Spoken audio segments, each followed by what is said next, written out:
Un-Valentine's Day is such a charming episode of the New Adventures of Winnie the Pooh. This is the fifth episode of the second season. It's a double feature, and I'm glad it took up the space of the entire episode because it was so lovely. Rabbit has declared that this year there will be no Valentine's Day because last year apparently Pooh Bear went crazy and sent so many Valentines it became ridiculous. So this year they've all agreed reluctantly to not send any. But then on Valentine's Day, Pooh opens his door and there's a Valentine there. So he thinks it's from Piglet, so he gives Piglet a Valentine. But because it's not from Piglet, and we the viewer know it's not from Piglet, Piglet accepts Pooh's Valentine but then has to give him one in return. But something happens to Piglet's Valentine and somebody thinks it's for them. So they have to give somebody a Valentine and it just spirals out of control. And then in the second half of the episode, they decide to put on a show. And I won't say any more than that, but I will say it's delightful.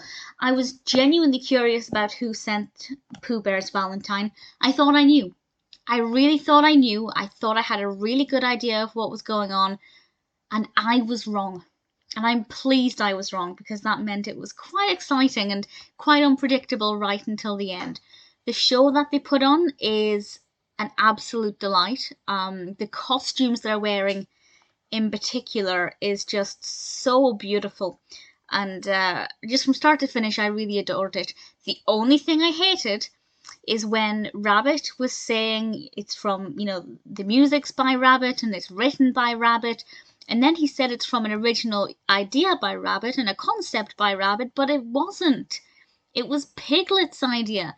And that really frustrated me. But beyond that, it was an absolute delight, beautifully animated. There's a lot of kind of, soft pinks and reds in this with the Valentine's theme.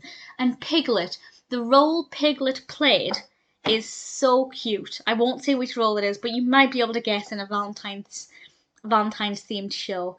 But I really thoroughly enjoyed it. Like, to me as a 31-year-old, this wasn't just an episode I enjoyed for nostalgia. I genuinely loved this and found the narrative to be quite compelling. Like, I wanted to know who sent that Valentine. So I actually found it to be really great, beautifully animated, gorgeous narrative, a real credit to the show.